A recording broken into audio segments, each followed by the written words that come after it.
Bien le bonjour. La question des 11 vaccinations, complètement absurde, m'entraîne déjà à parler des 3 vaccinations obligatoires qui sévissent en France. Quand on cherche vraiment à savoir ce qu'il en est des vaccins, on peut trouver facilement, tellement il y a d'organisations, d'ouvrages et de témoignages quant à leur dangerosité. Pour ma part, ça fait plus de 30 ans que j'ai fait le tour de ce sujet. D'autre part, alu ou pas, mercure ou pas, introduire par parachutage intradermique des microbes au sein de l'organisme, c'est un viol des défenses immunitaires et non une stimulation. Car, de façon naturelle, les microbes passeraient par les voies respiratoires. Et déjà, au niveau des muqueuses nasales, l'information serait donnée au cerveau. Quand on pique, c'est trop tard. Alors en ce qui concerne le tétanos, on va commencer par cette maladie.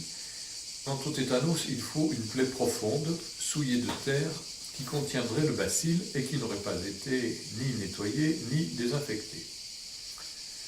Le tétanos ne concerne vraiment pas grand monde susceptible de le contracter, et ça se soigne très bien avec des injections de magnésium. Donc, le coup est tordu au tétanos, ça ne concerne personne, on laisse tomber. La diphtérie. Voici ce qu'en dit le site Futura Santé. La diphtérie est une maladie infectieuse qui se transmet d'une personne à l'autre par l'intermédiaire de gouttelettes de salive qui sont émises de la gorge d'un malade lorsque celui-ci tousse ou éternue. La période d'incubation est généralement de 2 à 5 jours. La diphtérie est généralement localisée aux amygdales, au pharynx, au larynx, mais elle peut quelquefois avoir une localisation cutanée. Les symptômes vont d'une angine modérée à l'angine diphtérique maligne, dont l'évolution peut être fatale et qui intéresse le larynx ou les voies respiratoires supérieures et inférieures. Elle est souvent compliquée d'une myocardite, c'est-à-dire imprégnation toxinique du muscle cardiaque, et d'une névrite, imprégnation toxinique des nerfs périphériques. Le traitement, la maladie peut être mortelle dans 5 à 10% des cas, même si un traitement approprié a été institué. En l'absence de traitement, la mortalité est encore plus élevée. Et là, on ne nous dit pas de combien. Les malades non traités restent contagieux pendant 2 à 3 semaines. Le traitement consiste dans l'administration immédiate de sérum antidiphtérique et d'antibiotiques. Quand j'étais petit à l'école primaire, on nous parlait effectivement qu'il y avait les vaccins, mais il y avait aussi les sérums. Et là, on n'en parle plus du tout aujourd'hui. C'est vaccin. L'antibiothérapie supprime la contagiosité en 24 heures. Bien. En l'absence de vaccination, enfants et adultes peuvent contracter plusieurs fois la maladie. Alors, ce dernier point indique que le corps ne mémorise pas les anticorps qu'il a produits et donc que toute vaccination ne sert à rien dans la durée. Je trouve ça génial. Ça ne sert à rien. Par ailleurs, on ne nous dit toujours pas d'où ça vient. Sur E-Santé, on apprend cela. La diphtérie est exceptionnelle en France, mais persiste dans certains pays, notamment dans les pays de l'Europe de l'Est et en Afrique. Elle ne survient que chez les personnes non ou mal vaccinées, d'où l'importance du rappel de la vaccination chez l'adulte. Ce que je retiens de là, c'est le commentaire suivant. Ainsi, on peut être mal vacciné. Ainsi donc, il faut faire des rappels, ce qui confirme que c'est donc parfaitement inutile. On emmerde le corps avec des injections de microbes en tout genre dont il n'aurait sans doute jamais soupçonné l'existence de toute sa vie. Mais je n'ai toujours pas trouvé d'où vient précisément la diphtérie. Sans doute sous-alimentation, eau pourrie, conditions de vie épouvantables, sous-alimentation, faim. Et on vaccinerait pour compenser tout ça? Mais c'est odieux.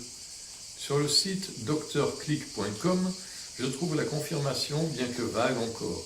L'agent infectieux s'appelle Corynebacterie diphtheriae ou bacille de Loeffler. Il reste très présent dans les pays mal couverts sur le plan sanitaire, y compris certains pays de l'Est. Attention au rappel de vaccin oublié chez l'adulte. Donc là, on a effectivement la précision que si vous n'avez rien à bouffer, si vous n'avez que de l'eau pourrie à boire, et des conditions de vie absolument épouvantables, eh ben vous pouvez attraper la diphtérie.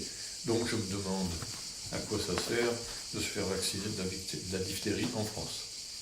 Voyons maintenant le chapitre de la polio, obligatoire, soi-disant.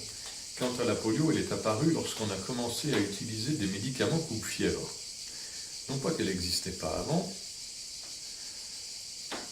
mais il faut savoir que le virus est détruit lorsque la température atteint 39 à 40 degrés. Le microbe meurt avec la fièvre. Source, Sylvie Simon, Vaccination, l'overdose. C'est le titre de son livre. Sur Santé Le Figaro, le mode de transmission de la polio est lié aux caractéristiques des poliovirus. Ces virus vivent uniquement chez l'homme, ils se multiplient dans le tube digestif, sont éliminés dans les selles, peuvent survivre quelques jours à plusieurs semaines dans le milieu extérieur et sont insensibles à l'action de nombreux détergents.